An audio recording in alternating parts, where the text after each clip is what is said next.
Nous sommes heureux d'être là, dans la bonne présence du Seigneur. Ce matin, on croit qu'il est là, présent au milieu de nous, notre Seigneur. Nous voulons prier déjà, remettre ces moments entre les mains de Dieu. Ce que nous voulons, c'est, vous le savez, ce n'est pas simplement se retrouver, mais c'est que la présence de Dieu soit vraiment manifeste au milieu de nous. Amen. J'ai raconté dimanche dernier un témoignage. J'aime bien raconter quelques témoignages, vous savez. J'ai raconté un témoignage, j'étais à Mâcon, et j'ai été accompagné par Daniel et Corinne Fillot qui m'avaient accompagné. Et dans ma prédication que j'avais fait, j'ai raconté un témoignage que j'ai pas encore raconté ici. Il y a un homme de Dieu qu'on connaissait, il est décédé maintenant avec Maggie, qui s'appelle Chambak. Et c'est cet homme de Dieu qui a raconté ce témoignage. Un jour, il était avec un autre homme de Dieu qui s'appelle Alonso Allen, aux États-Unis. Et puis, il se déplaçait. Je recule.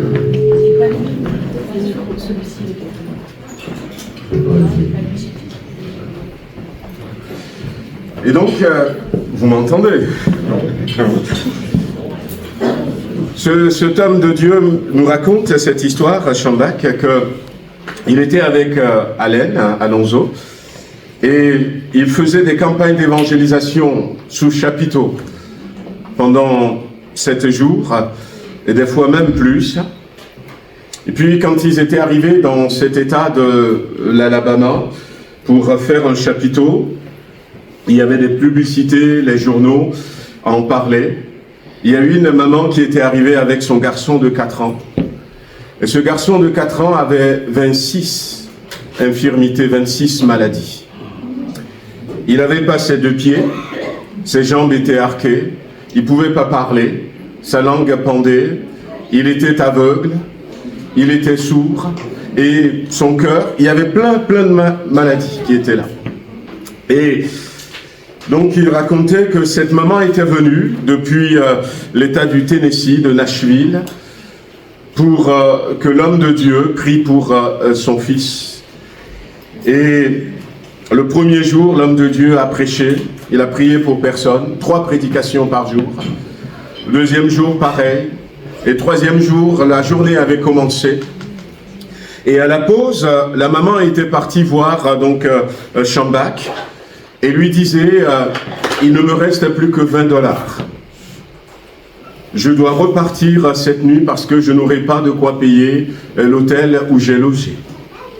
Je pensais que l'homme de Dieu allait prier pour mon garçon, mais jusqu'à présent, il n'a pas prié pour les maladies.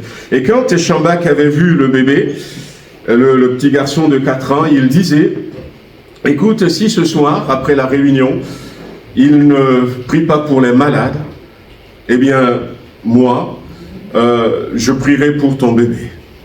Ils étaient d'accord.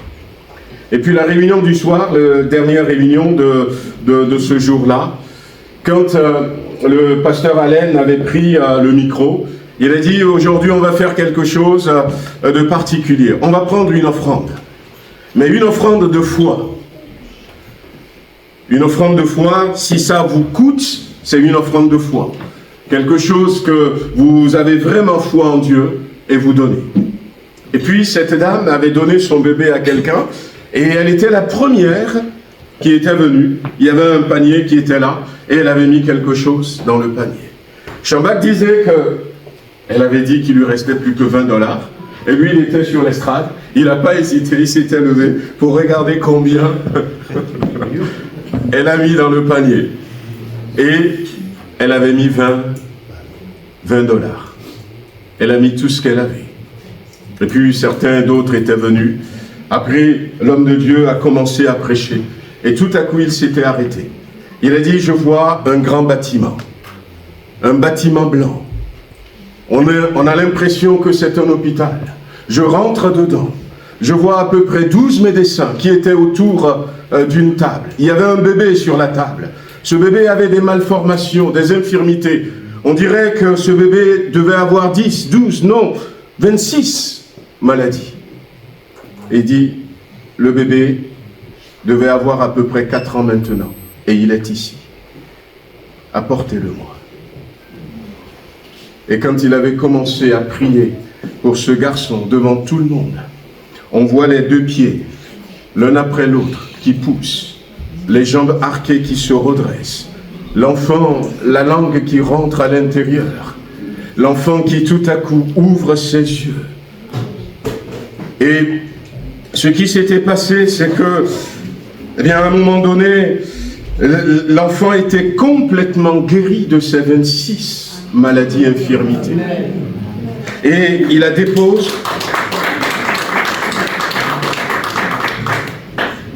Il dépose l'enfant, la maman qui était là, qui était en train de pleurer de joie. Et la maman entend la voix de sa maman et tourne le regard. Maman, c'est toi maman? Pour la première fois, oui, c'est moi ta maman. Et prend son enfant dans le bras. Et des louanges ont commencé à remplir le chapiteau.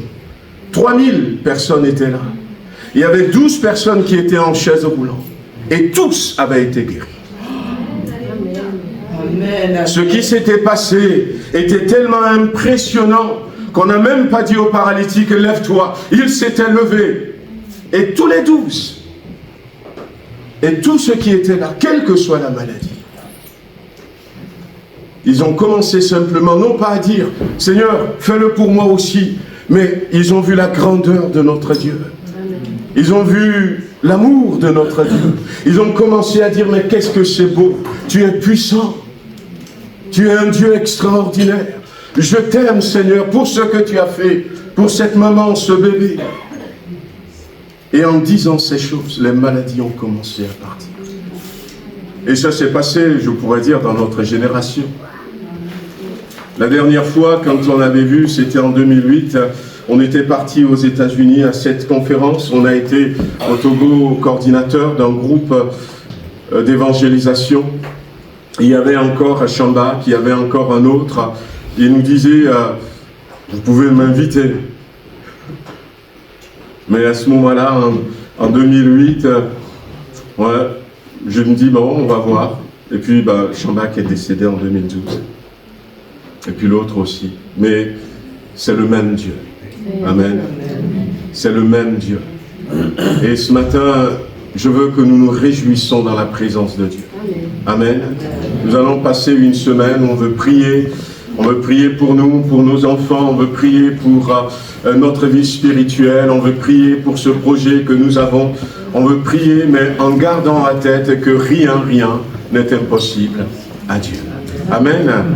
Je ne sais pas dans quel état vous êtes, mais peut-être même on peut commencer, on peut simplement commencer à lever la voix en disant, Seigneur, nous voulons te bénir pour qui tu es.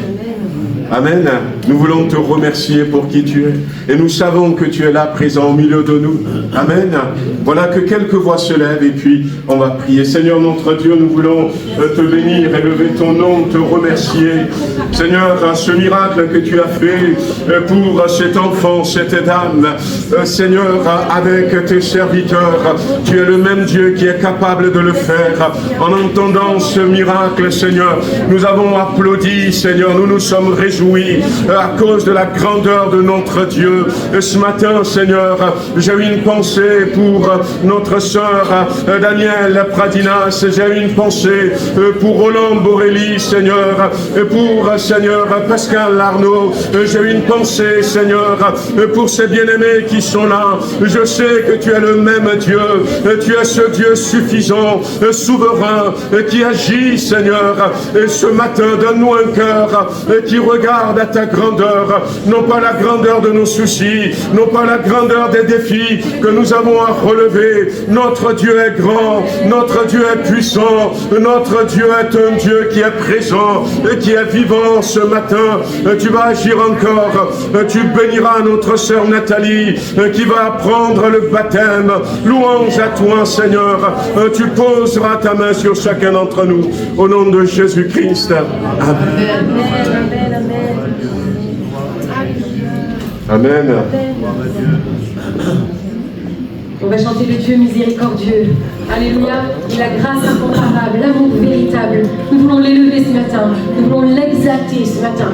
Il n'y a que lui ce matin. Qu'il prenne toute la place. Amen.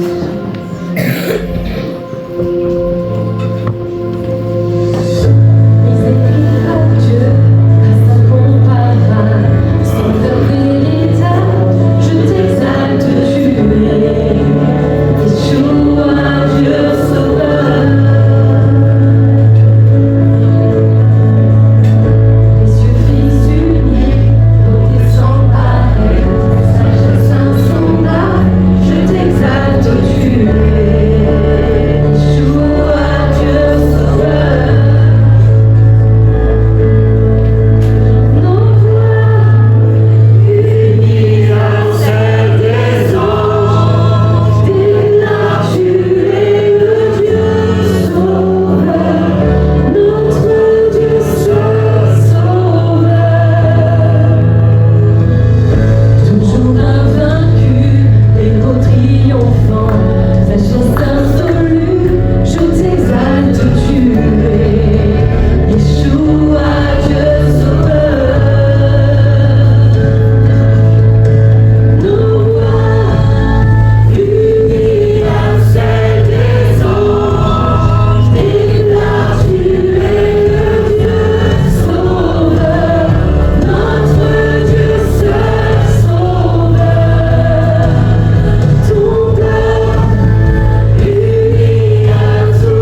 Amen. Et peut-être que c'est la première fois que tu es dans ce lieu et tu entends parler d'un Dieu sauveur. C'est vraiment le message qu'on veut t'apporter ce matin. Pour nous qui lui avons donné notre vie, nous qui chantons ce matin, c'est parce qu'il a sauvé notre âme, il a sauvé notre vie. Et il nous prouve jour après jour son amour, sa fidélité. On va prendre ce chant qui nous dit Dieu t'a tant aimé le monde, qu'il a donné son Fils unique, afin que quiconque croit ne périsse pas, mais ait la vie éternelle.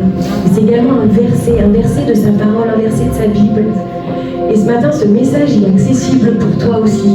Si tu crois, alors tu seras sauvé. Et tu pourras chanter avec tous les anges et avec tout son peuple réuni. Oh, combien il est bon. Alléluia.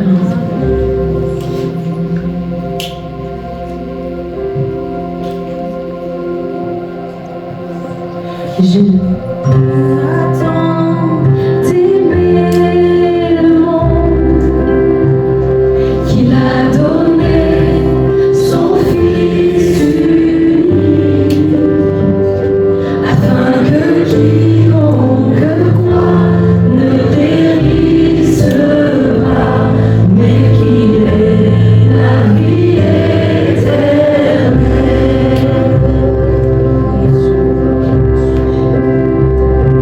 Je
soit le nom de Jésus, notre Sauveur, notre Seigneur. Alléluia. À toi la victoire, Jésus. On veut te chanter digne ton nom, Seigneur Jésus. Tu es digne d'être loué. Tu es digne d'être adoré. Tu es digne que mon cœur ce matin éclate en louange devant toi. Jésus.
toi. Ma vie n'avait pas de sens. Et Seigneur, tu es venu me chercher là où j'étais, sans jugement, sans culpabilité. Tu m'as aimé, tu m'as pris, tu as pardonné mon péché. Tu m'as donné une espérance nouvelle. Tu as donné un sens à ma vie. Et Seigneur, tu m'as donné une famille. Seigneur, merci. Merci pour ta vie qui coule en moi. Merci Seigneur Jésus de m'avoir aimé tel que j'étais. Oh, et d'avoir fait de moi ton enfant. Oh, combien ton peuple est dans la joie ce matin. Ton peuple est dans la joie parce que nous sommes le peuple aimé, le peuple racheté. Et personne n'est exclu de ce peuple. Tout le monde qui t'accepte peut faire partie du peuple des rachetés. Oh, loué sois-tu, Jésus. Nous t'aimons, Seigneur, nous t'aimons. Alléluia. Amen. Sois la louange de ton cœur, Seigneur. Ouvre nos cœurs qui te disent, nous t'aimons, Seigneur. Merci pour ta vie. Merci pour la croix, Seigneur.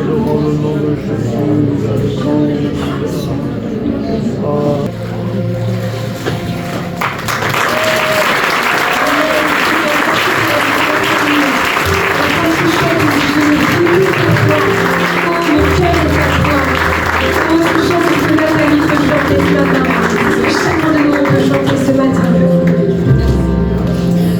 Alléluia.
Seigneur pour ces moments que nous avons déjà passés et ce qu'il nous réserve.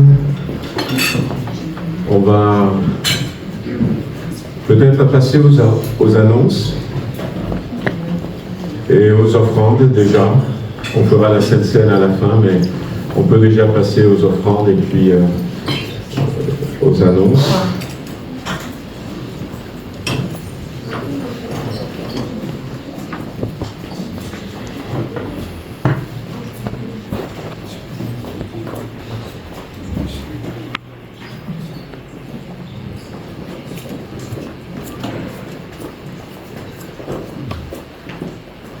Hier, on s'était vu un peu avec nos frères et sœurs qui s'occupent de vos enfants, ceux qui les amènent là. On a essayé de repasser en revue la liste de nos enfants. Alors, à un moment donné, on avait parlé par exemple de Giovanni. Et puis des fois, on a des noms, les prénoms des enfants, on n'a pas des noms. Donc que les parents puissent s'assurer que vous avez bien inscrit vos enfants pour que nous puissions avoir leur nom et leur prénom.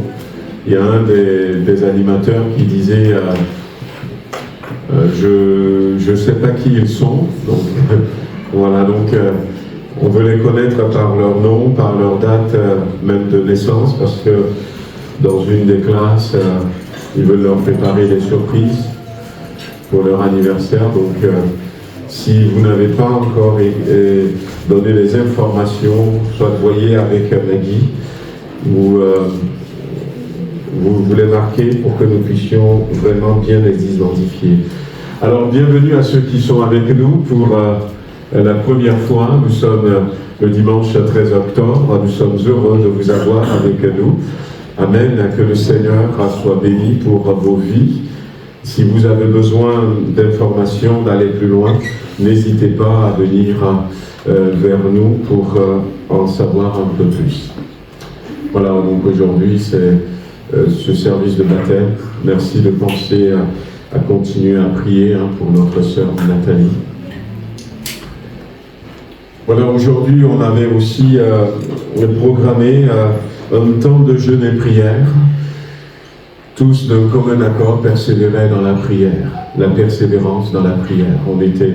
On veut persévérer maintenant dans la prière, non pas parce qu'on a ou on n'a pas de résultat, mais parce que ça fait partie de la marche chrétienne et on voit que nos prières font bouger les choses, même si dans certains endroits les choses n'ont pas encore manifesté ce que nous voulons. Nous voulons persévérer dans la prière, donc à partir de demain, on se retrouve à 12h30 et à 19h pour un temps de prière. Vous pouvez aussi prier avec nous tout à l'heure à la fin du culte. On prendra aussi quelques minutes pour prier.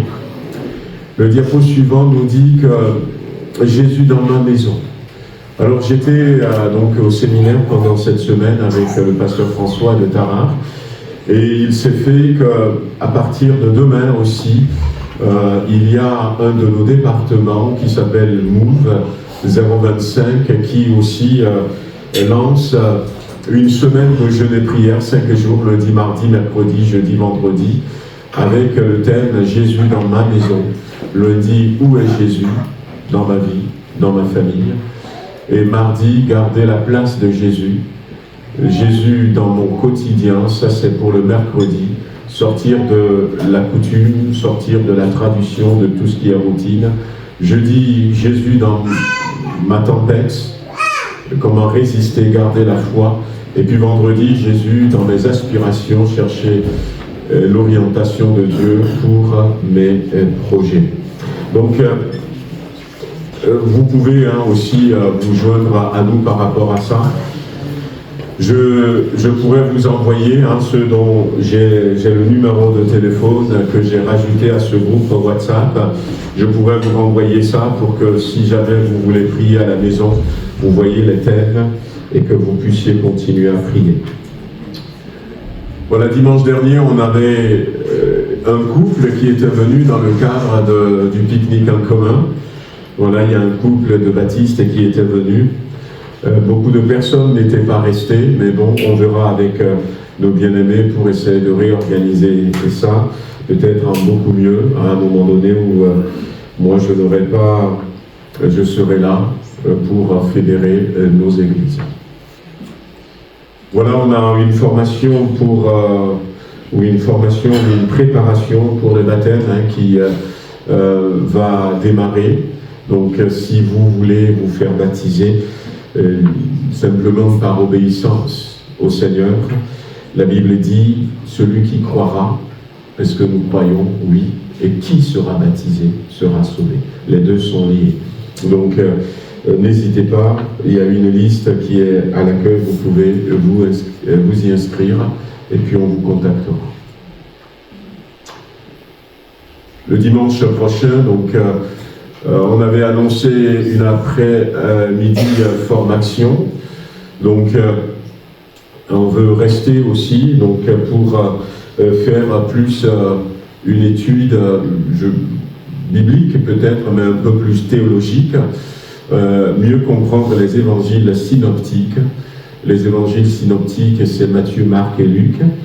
Ces trois évangiles qui disent à 90% la même chose. Et l'évangile de Jean est complètement à part. Ça n'a pas grand-chose à voir avec les autres évangiles. Donc, on veut commencer aussi à vous équiper. Donc, ceux qui le souhaiteront, vous pouvez rester manger ici ensemble. Et puis après, on pourrait avoir ce temps. Ça a été annoncé, on va maintenir ça. On va avoir des explications. Vous pourrez poser des questions. Au niveau des annonces, vous rappelez aussi que le dimanche 3 novembre, nous aurons un culte spécial suivi du Naga avec donc Saïra Peters qui revient, chanteuse de louanges d'origine pakistanaise. Elle va le faire en anticipation du dimanche 10 novembre, qui est le dimanche de l'Église persécutée. Donc on sera heureux de l'accueillir. Donc notre rassemblement de Tarare, ça va être un rassemblement d'église cette année. Donc tout le monde est invité, les grands comme les moins grands, toute la famille. Donc c'est le vendredi 1er novembre et le thème c'est « Au-delà de tout ce que j'imagine ». Donc on aura le matin la prédication avec le pasteur Rodolphe Oberbeck et puis l'après-midi il y aura 7 ateliers. Il y a un atelier sur la prière, un atelier sur la responsabilité du père ou des parents, j'essaie de me rappeler. Il y a un atelier sur les écrans, comment gérer les écrans dans nos familles.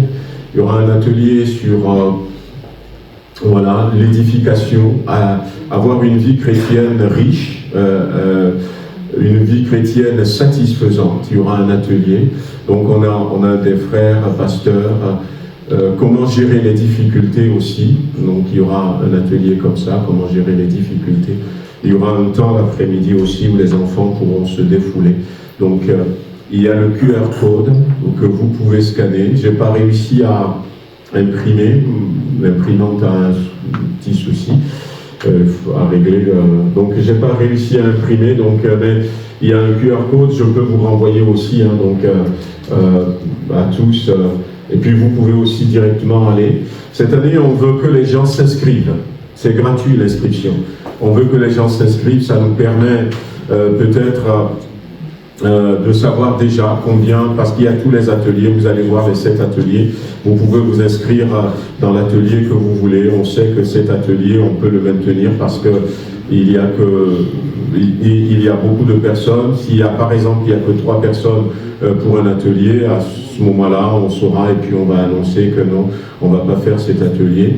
Donc ce serait bien, c'est très facile, soit avec le QR code, et puis vous rentrez vos noms. Moi je l'ai fait déjà pour moi, Maggie et Shalom.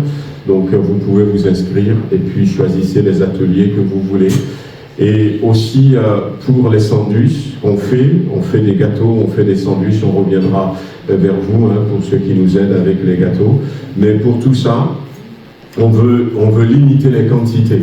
les boissons qu'on achète. Donc, en vous inscrivant, vous allez pouvoir dire « je prends un sandwich, je prends un gâteau, je prends un café ». Et ça nous permet d'être un peu plus performants dans l'organisation. Amen. Voilà le coin bibliothèque, comptoir de la publication. Donc, il y a les calendriers, trésor quotidien pour les enfants et pour les adultes qui sont à disposition auprès de notre sœur Muriel. Donc, si vous avez passé commande, si vous voulez passer commande, donc n'hésitez pas. Ça permet chaque jour d'avoir une parole. Et puis, il y a aussi le livre « L'appel de la maison ». Donc, vous savez, c'était le 29 septembre, on a eu Jeff qui était passé, Jeff Pratt, qui était passé, qui avait apporté la parole.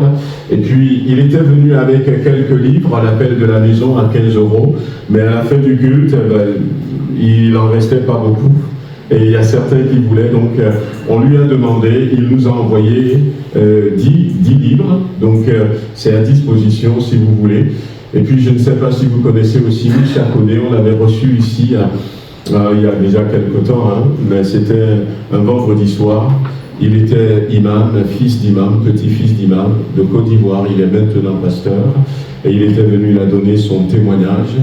Et c'est le témoignage de son épouse aussi que nous avons reçu, Jésus le Messie Sauveur, une musulmane rencontre.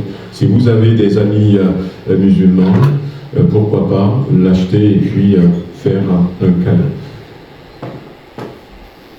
Voilà quelques sujets de prière. On a prié tout à l'heure pour... vendredi, j'ai pu aller voir Daniel de Tarare, donc notre sœur, ça va un peu mieux, mais elle a toujours besoin de la grâce de Dieu. Notre frère Roland, qui a besoin aussi de la grâce de Dieu, Marie-Thérèse, Jeannot, Simone, voilà, donc quelques situations. Donc tout à l'heure, dans ce moment de prière, on prendrait encore un temps pour prier pour ces bien-aimés, pour la situation de guerre au Moyen-Orient, au Proche-Orient. On a au niveau de l'AEP des appels de secours et que le Seigneur nous aide à aussi les aider le mieux qu'on peut, mais surtout à prier pour eux. Voilà, on a parlé la dernière fois d'un culte des nations qu'on projette à 12 janvier. Normalement, j'avais prévu imprimer une fiche et mettre à votre disposition parce que l'idée c'est de repérer toutes les nationalités que nous avons au milieu de nous. Donc j'avais fait avec la liste de ceux qui sont là déjà un premier jet où j'ai pu trouver par exemple que l'Asie est représentée, il y a le Vietnam, il y a le Pakistan, il y a l'Arménie. Et puis l'Amérique du Sud, j'ai que le Brésil. Mais j'avais voulu imprimer cette fiche, c'est pour ça que l'annonce était là, pour qu'on puisse compléter, pour qu'on n'oublie pas une nationalité. L'idée, c'est le 12 janvier, eh bien, de se retrouver, de faire un culte des nations, où chaque nationalité va intervenir. Si vous êtes un bon groupe, vous pouvez intervenir avec un chant, on va voir, préparer tout ça en amont. Si par exemple il y a plusieurs personnes qui viennent de la Côte d'Ivoire, avoir un modérateur, un coordinateur du groupe. Donc on va préparer tout ça, mais j'espère que dans la semaine, eh bien, on va pouvoir régler l'imprimante et sortir ce papier que vous allez vérifier le dimanche prochain pour voir si votre pays est représenté. Voilà, que le Seigneur vous bénisse. Amen. Les listes pour s'inscrire pour un service pour le 1er novembre sont à disposition sur la table à la sortie. Vous avez entendu.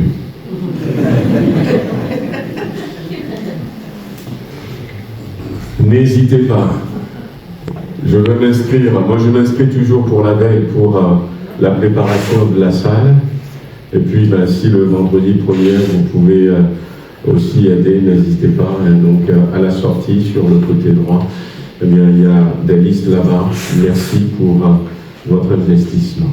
Amen. Gloire à Dieu. Amen. Voilà. On va remercier le Seigneur. Seigneur, nous voulons te remercier encore ce matin. Nous te louons, nous t'adorons, nous te bénissons.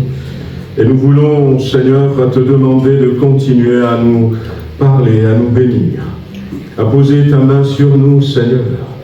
Et viens conduire à ce moment, parle à nos cœurs, dans le beau et précieux nom de Jésus-Christ. Amen. On va prendre un passage ce matin dans l'évangile de Jean au chapitre 11, un passage que vous connaissez bien.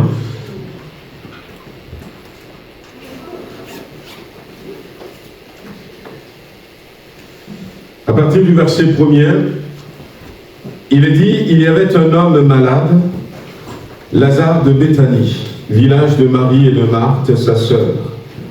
C'était cette Marie qui oignit de parfum le Seigneur et qui lui essuyait les pieds avec ses cheveux, et c'était son frère Lazare qui était malade. Les sœurs envoyèrent dire à Jésus, Seigneur, voici, celui que tu aimes est malade. Après avoir entendu cela, Jésus dit, cette maladie n'est point à la mort, mais elle est pour la gloire de Dieu, afin que le Fils de Dieu soit glorifié par elle. Or, Jésus aimait Marthe et sa sœur et Lazare. Amen. On va s'arrêter là. Dans ce passage que Jean nous relate, la Bible parle de, non pas la guérison, mais de la résurrection de Lazare. Certains connaissent l'histoire, Lazare va mourir.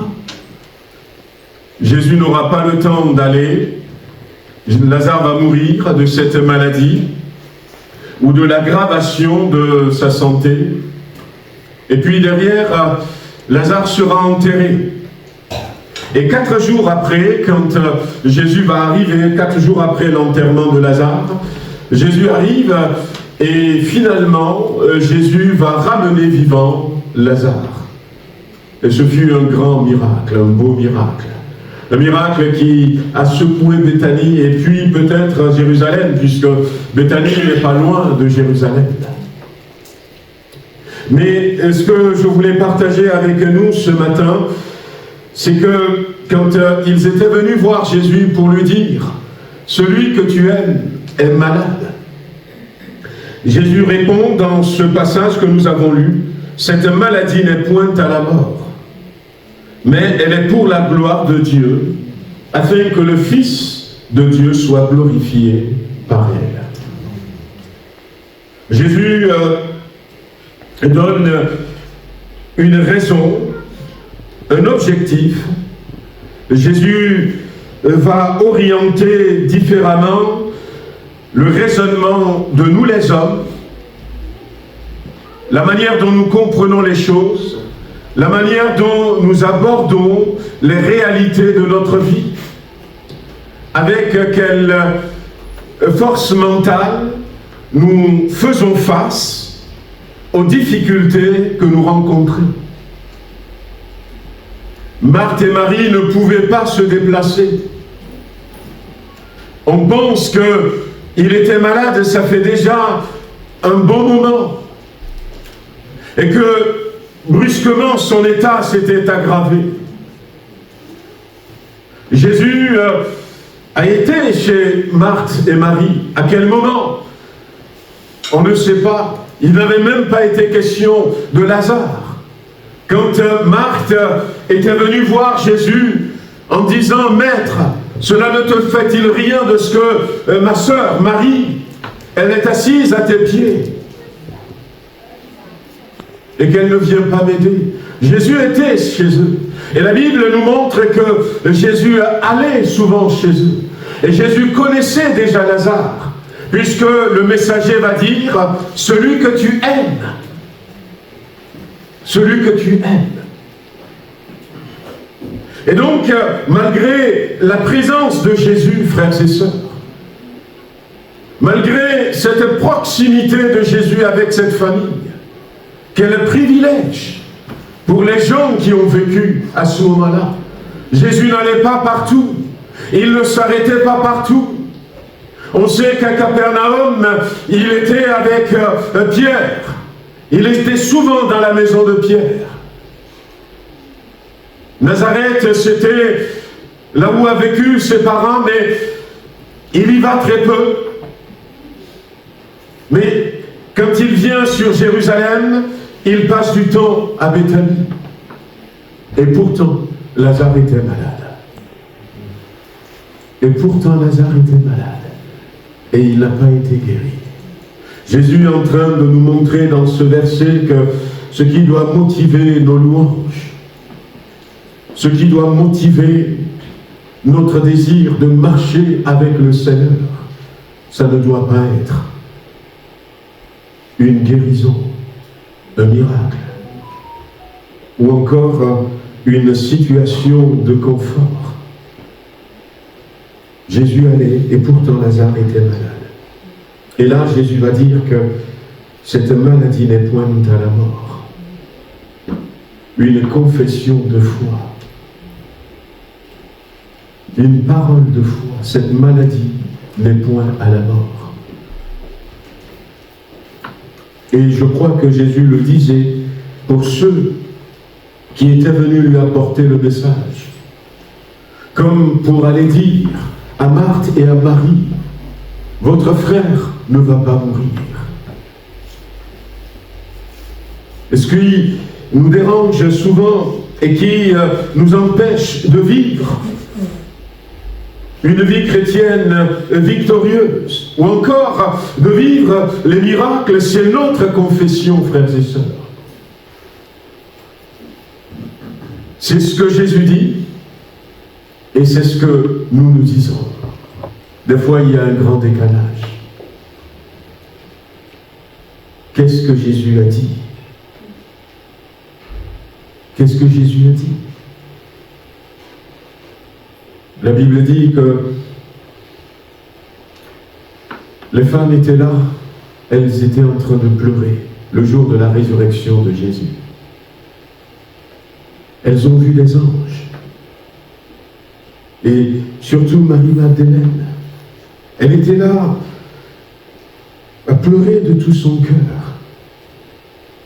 Et puis, quand Jésus va lui apparaître, elle ne va même pas voir ça.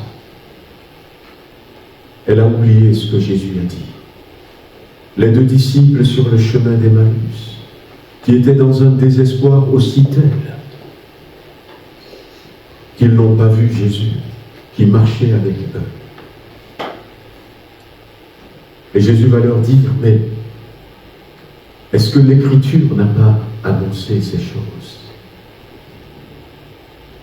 Voyez, si notre confession n'est pas conforme à ce que Jésus dit, ça va nous entraîner des souffrances. Ça va nous entraîner des souffrances, mais des souffrances des fois inutiles. Cette maladie n'est pas à la mort.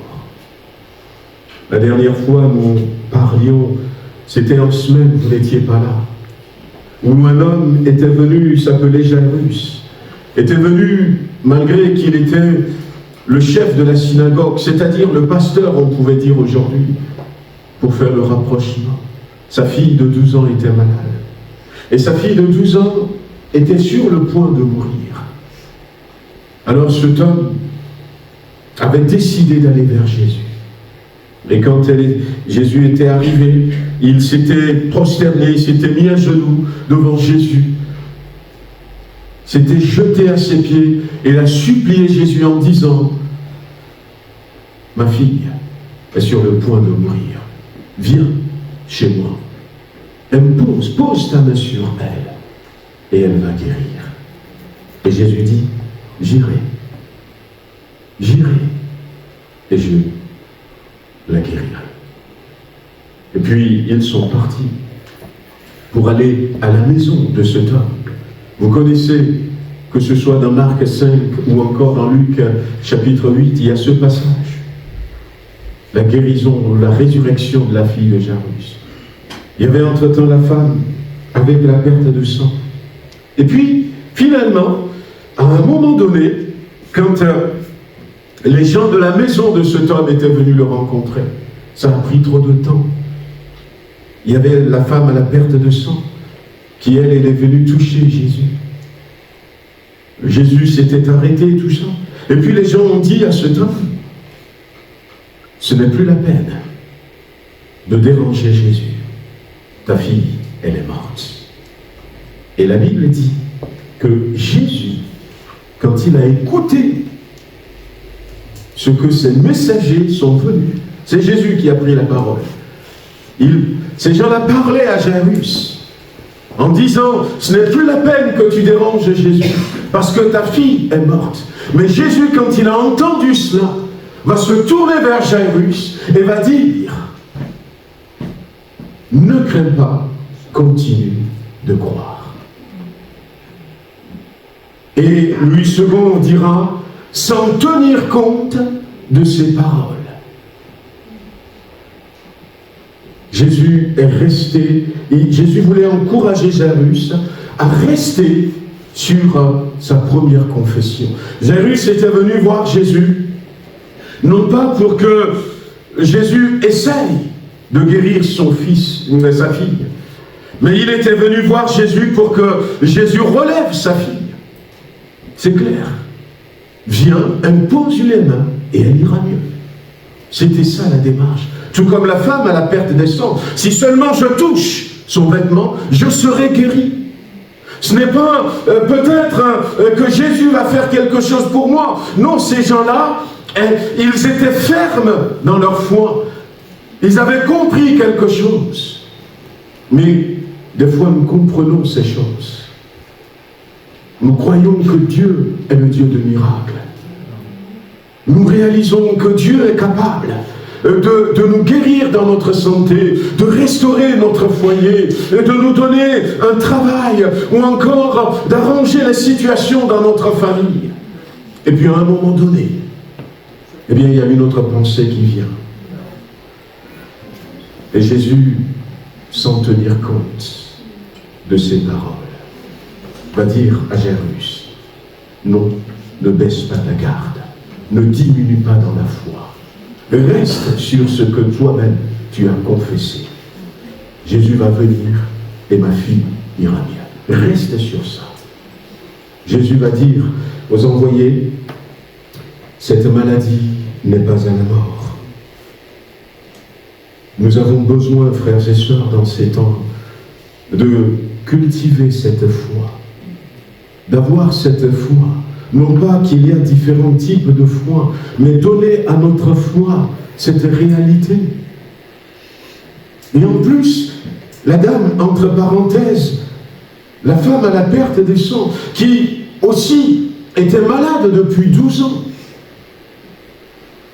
Et Marc dira qu'elle a dépensé tous ses biens pour se soigner, pour aller voir les médecins, les spécialistes.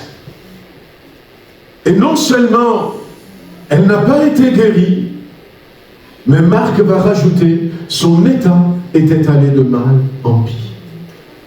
Elle a essayé, tout comme quelqu'un aujourd'hui, vous voyez, on pourrait dire, ah ben tiens, on a entendu parler maintenant d'un soin que les médecins en Suisse pratiquent, et puis on va dire, on va aller essayer. Elle a essayé tout ça, cette dame.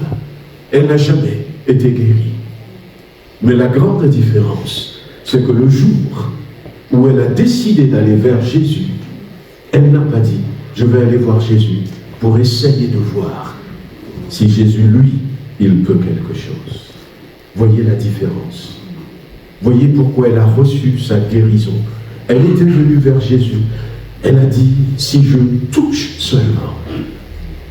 Elle a acheté des médicaments qui coûtaient peut-être jusqu'à 5 000 €. Mais elle n'était pas dans sa mentalité comme ça. Et souvent, nous sommes dans notre mentalité comme ça. Est-ce que Dieu peut m'aider? Est-ce que Dieu peut m'aider?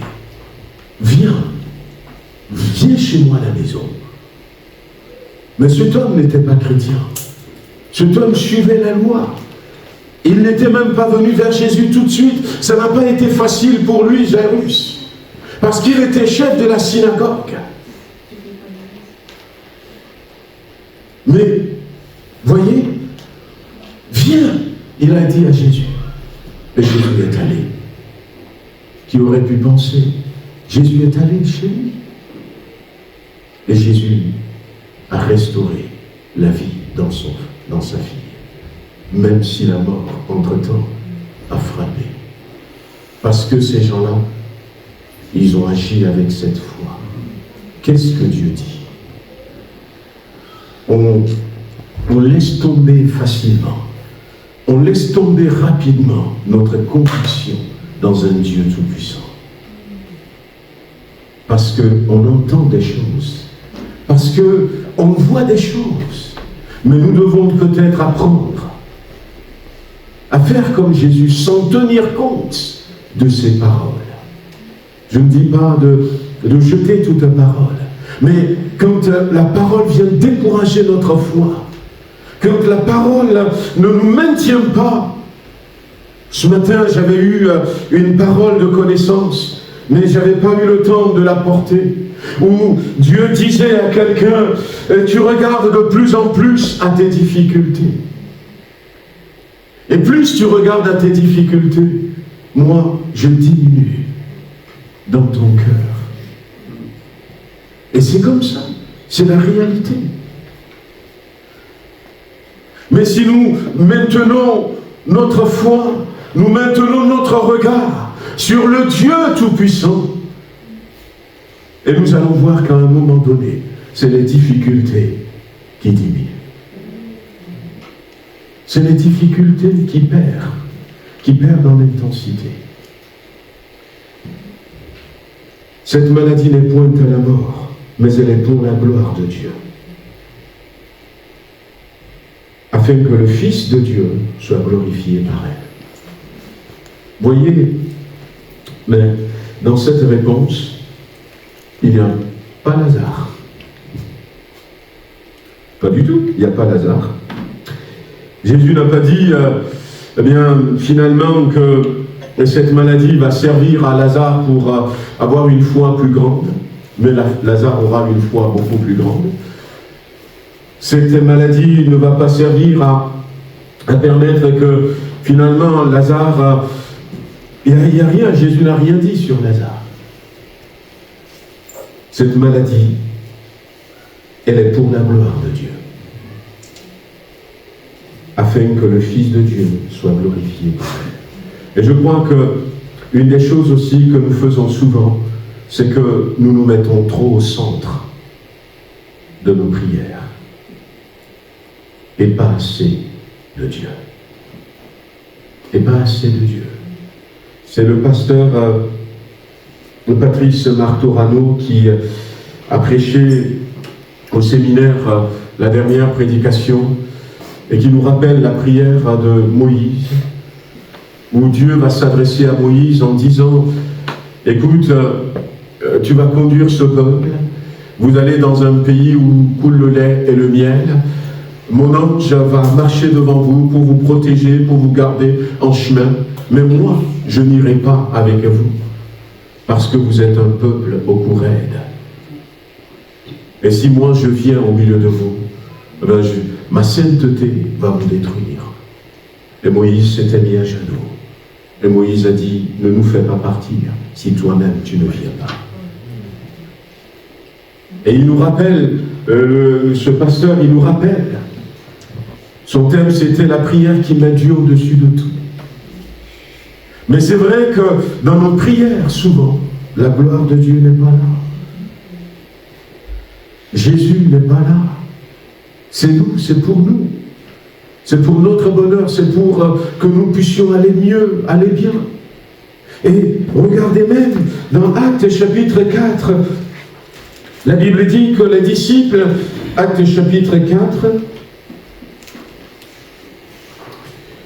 les disciples ont été arrêtés, ils ont été malmenés. Et puis, le verset 23, après avoir été relâchés, ils allèrent vers les leurs et racontèrent tout ce que les principaux sacrificateurs, le verset 23, ouais, c'est ça, et les anciens, tout ce que les sacrificateurs et les anciens leur avaient dit. Mais lorsqu'ils eurent entendu, ils élevèrent la voix à Dieu.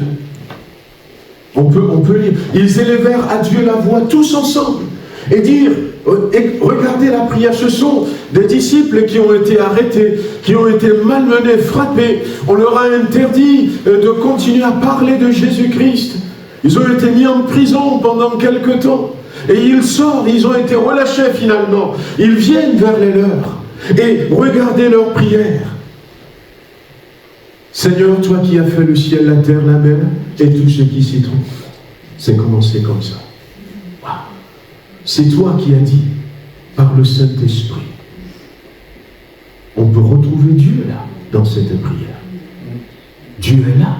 C'est toi qui as dit par le Saint-Esprit, par la bouche de notre Père David, pourquoi ce tumulte parmi les nations, pourquoi ces vaines pensées parmi les peuples.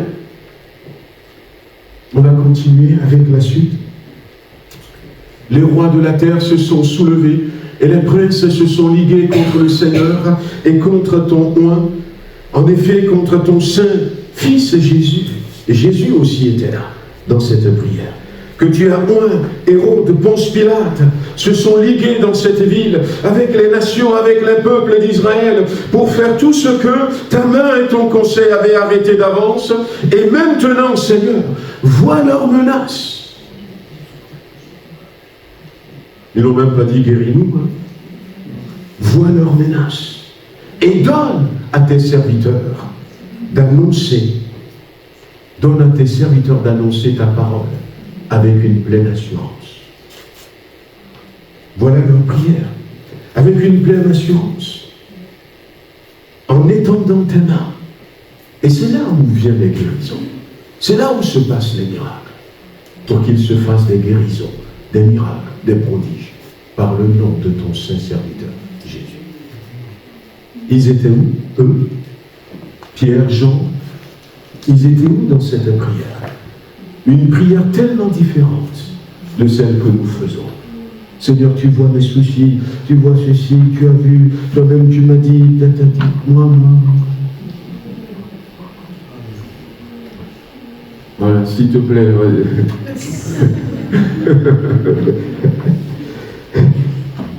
Je n'en peux plus. Mais la Bible dit, on est dans Actes chapitre 4, quand ils eurent fini de prier, le lieu où ils étaient assemblés trembla, et ils furent tous remplis du Saint-Esprit. Voyez, Jésus va donner ses orientations en disant, cette maladie c'est pour la gloire de Dieu. Si seulement nous pouvons mettre Dieu à la première place. Nous n'y arrivons pas souvent. Pourquoi? Parce que nous manquons d'amour pour Dieu. Nous n'aimons pas Dieu comme Dieu lui nous aime. Et je crois que l'amour à avoir, ils sont venus, ils ont dit, celui que tu aimes est malade. Et la Bible va préciser, or, Jésus aimait Marthe. Jésus aussi aime. Sauf que les deux amours, l'amour dont eux ils avaient parlé, celui que tu aimes est malade, ou encore, or, Jésus aimait, c'est différent. En grec, c'est des mots différents. L'amour de Dieu est beaucoup plus profond. Et ce matin, que le Seigneur nous donne d'aimer Dieu, d'avoir de l'amour pour Dieu. Dans Romains chapitre 5, verset 5, il est dit que l'amour de Dieu, le Saint-Esprit est capable de le déverser dans notre cœur. De le déverser dans notre cœur. Et nous voulons être de ceux qui aiment véritablement Dieu. Voyez, l'amour, comme on l'a appris, nous, dans notre vie, on a grandi. On aime quelqu'un qui nous fait quelque chose, ou qui nous apporte quelque chose. Et c'est aussi pour ça que, des fois, on se décourage. Et puis, on entend le diable nous dire, si Dieu t'aime vraiment, pourquoi est-ce que tu souffres encore comme ça?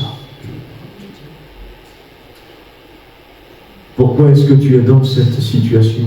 Pourquoi est-ce qu'il ne te répond pas? Voyez, là, l'amour humain grandit dans cette atmosphère d'amitié et de redevabilité, parce que quand on aime quelqu'un, on veut que la personne démontre, ou on s'attend à ce que la personne démontre de l'affection vis-à-vis de nous.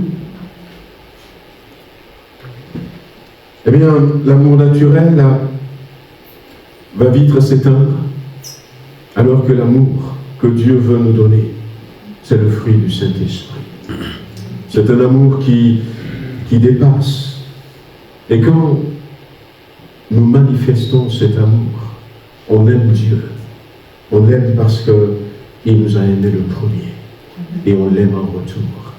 On l'aime parce qu'il a donné son Fils à la croix pour mourir pour nous.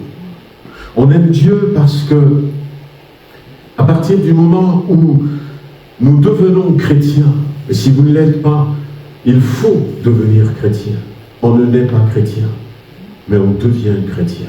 La Bible nous dit qu'à un moment donné, il nous faut donner notre cœur à Jésus-Christ, accepter qu'il est mort à la croix pour nos péchés, pour nous pardonner, remettre notre vie entre ses mains, comme l'avait fait Saul de Tarse. Remettre sa vie complètement entre les mains de Jésus-Christ.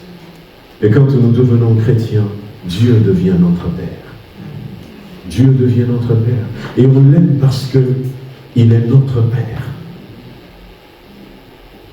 Dans le royaume de Dieu, ça fonctionne différemment. Et tant qu'on ne comprend pas, on ne peut pas vivre pleinement le royaume de Dieu. Jésus ne nous a-t-il pas dit, cherchez premièrement le royaume et sa justice, et toutes choses, la voiture, la maison, l'épouse, l'époux, les enfants, le travail, l'argent, les vacances, je ne sais pas ce qui est votre préoccupation, toutes choses vous seront données en plus. Toutes choses vous seront données en plus. Lorsque Dieu va se révéler à Salomon, le fils de David, Salomon avait fait un sacrifice.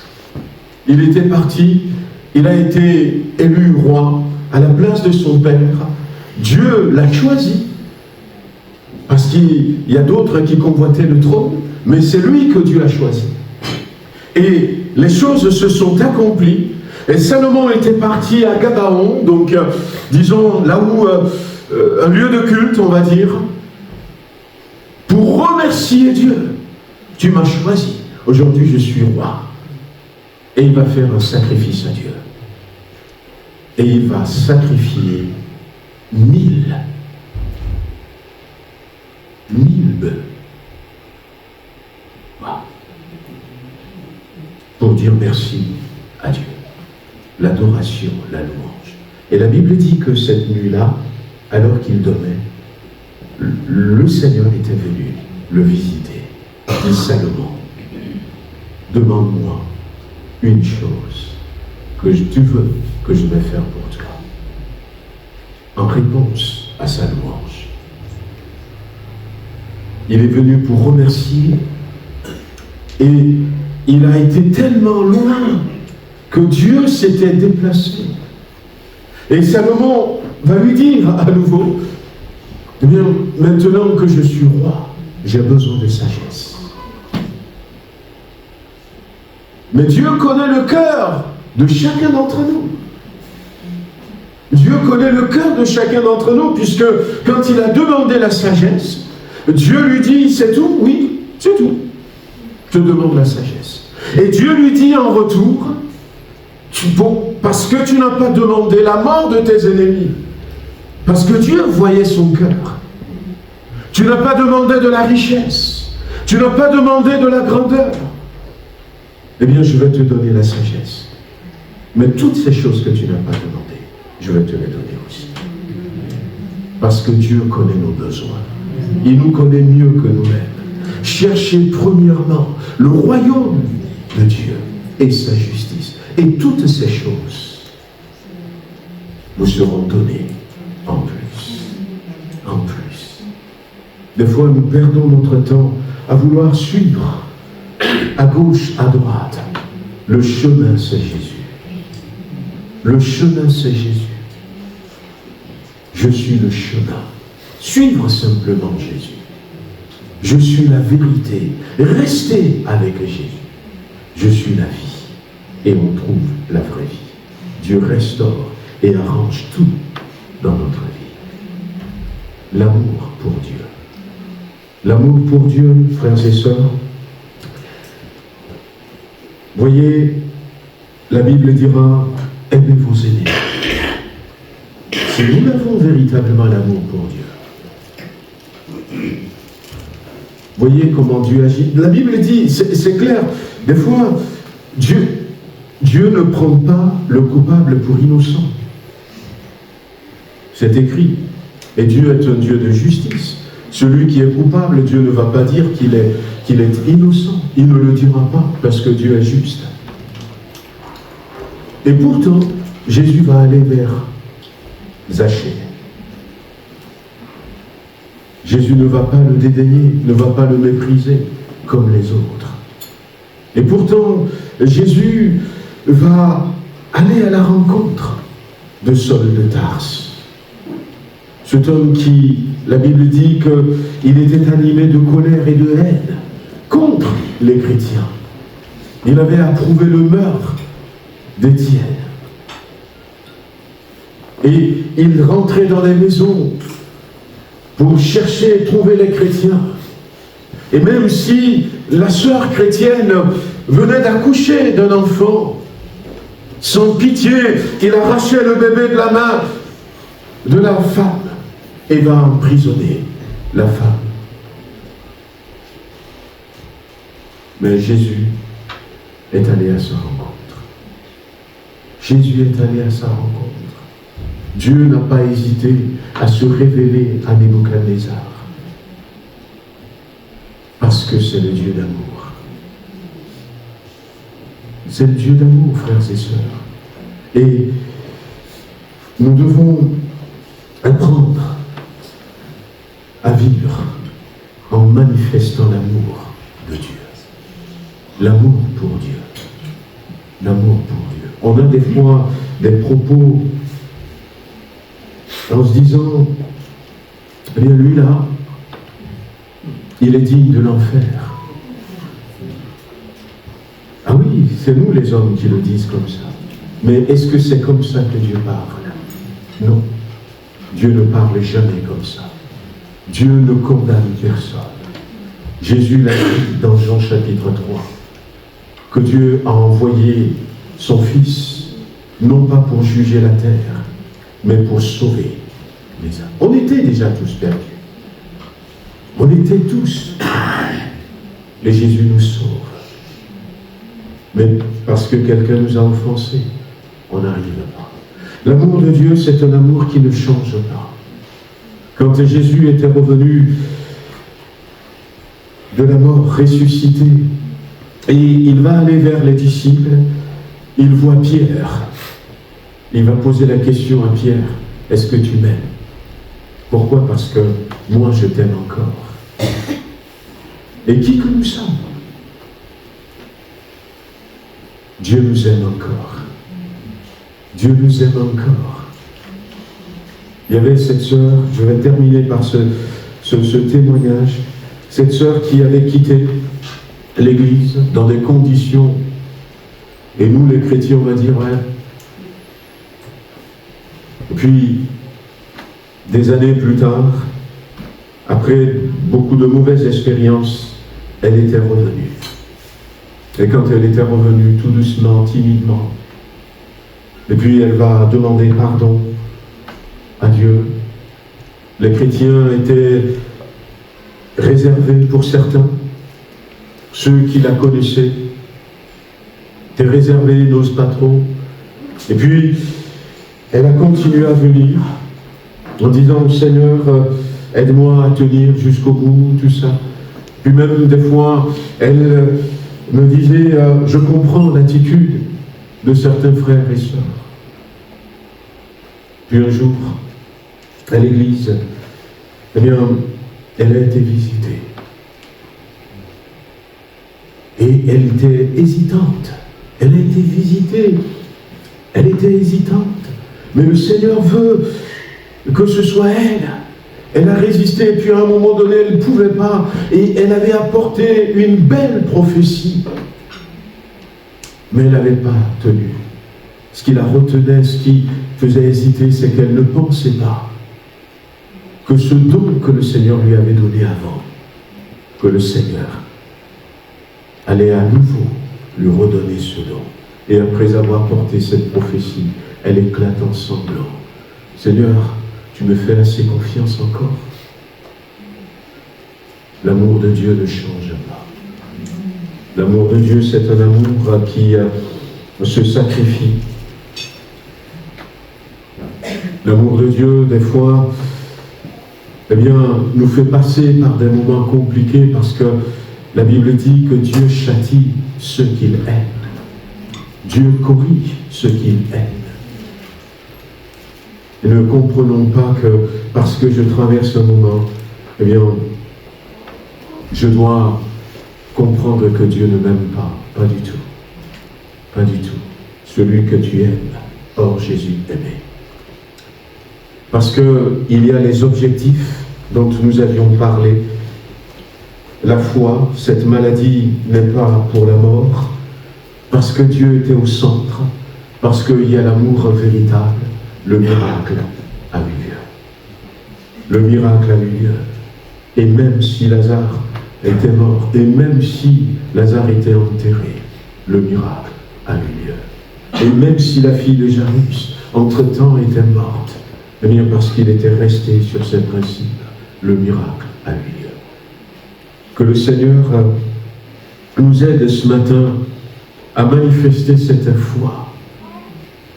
Cette foi qui ne tient pas compte de ce qui peut nous décourager, ce qui peut nous affaiblir, ce qui peut nous faire obstacle dans notre marche chrétienne, ce qui nous dit que peut-être que Dieu ne nous entend pas.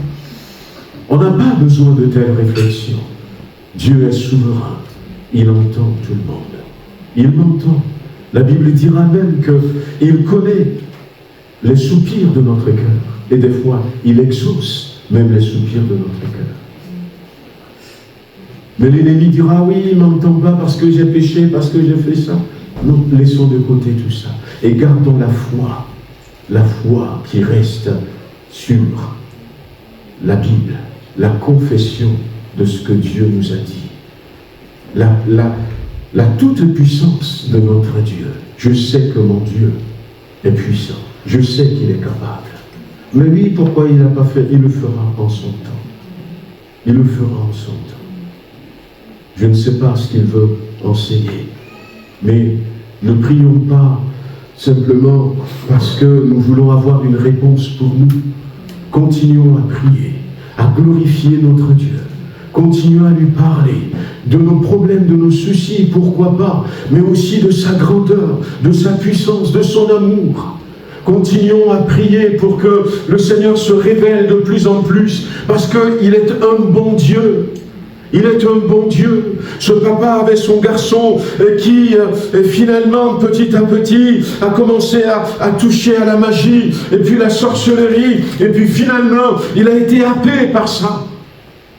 Il a été happé par ça.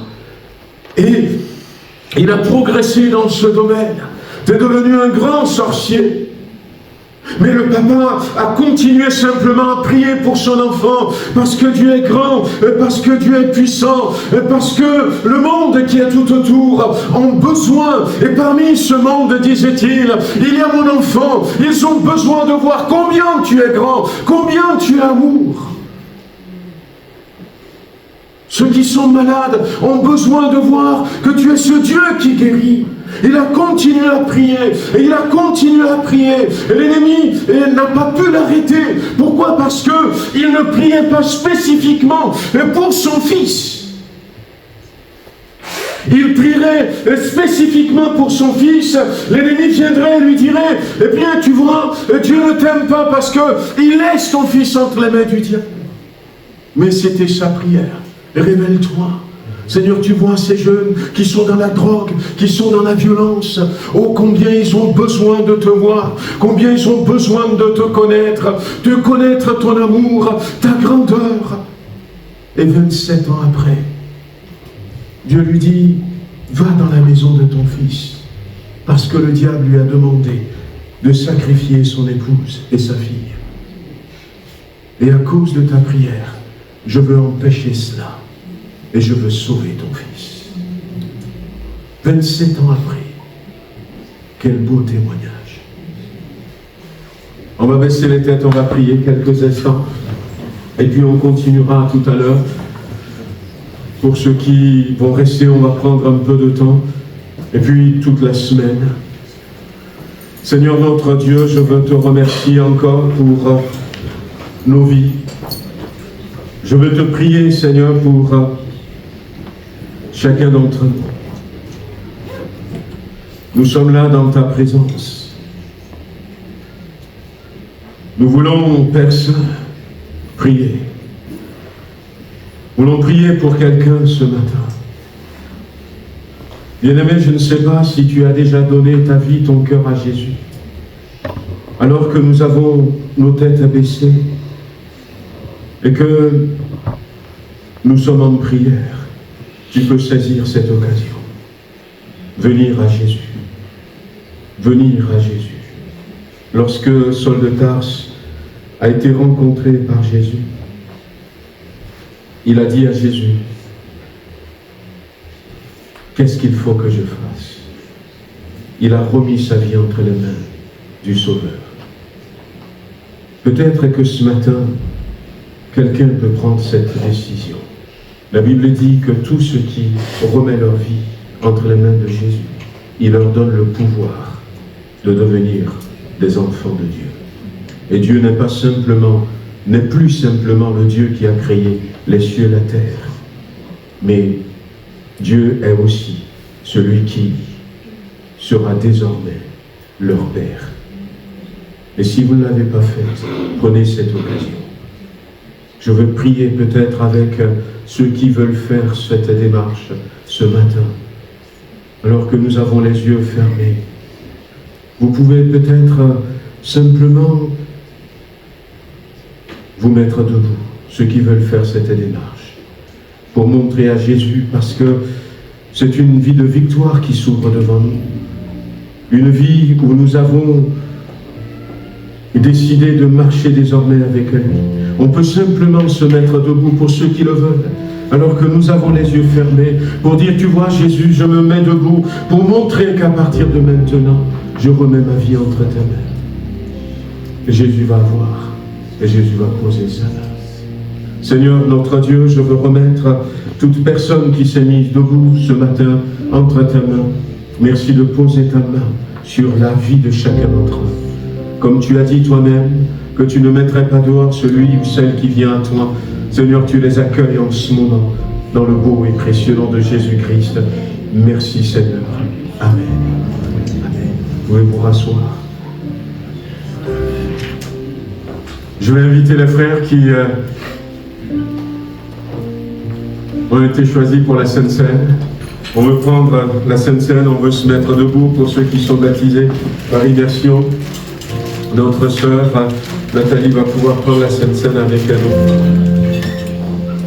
Est-ce que vous êtes dans la joie d'avoir passé cette matinée avec le Seigneur? Est-ce que vous êtes dans la joie de ce que Nathalie, ce matin, s'est vraiment engagée devant le Seigneur et devant nous à le suivre pour toujours?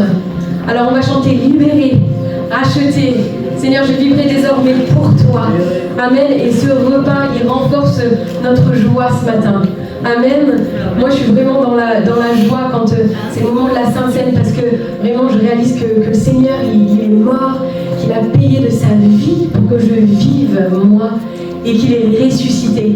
Et c'est vraiment un repas de victoire aujourd'hui qu'on veut prendre. Amen. Alors toi qui es libéré, toi qui es racheté, lève-toi puis chante vraiment avec toute la joie qu'il y a dans ton cœur ce chant.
tu nous as libérés, tu nous as pardonnés, tu nous as rachetés. Et nos vies, Seigneur, veulent être désormais à 100% pour toi.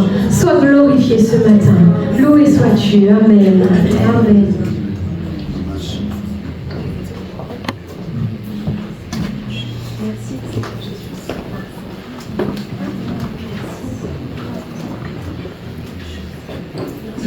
Amen, gloire à Dieu. Nous bénissons le Seigneur pour ces moments. Que son nom soit magnifié. Amen. Le secret, c'est placer Dieu au centre de notre vie, au cœur de notre marche chrétienne, Jésus. Et après, c'est lui qui gère. Et il sait bien gérer. Voilà, on va s'arrêter là. Si vous devez partir, vous pouvez partir, mais si vous avez la possibilité, eh bien, de rester pour qu'on prie encore un peu tout à l'heure. N'hésitez pas de rester, et puis on verra peut-être vers midi et quart, par là on prendra quelques temps pour prier encore. On priera pour nos frères et sœurs, on priera pour que Jésus soit au centre de nos maisons, de nos vies. Amen. Que le Seigneur vous bénisse et vous raccompagne. Amen.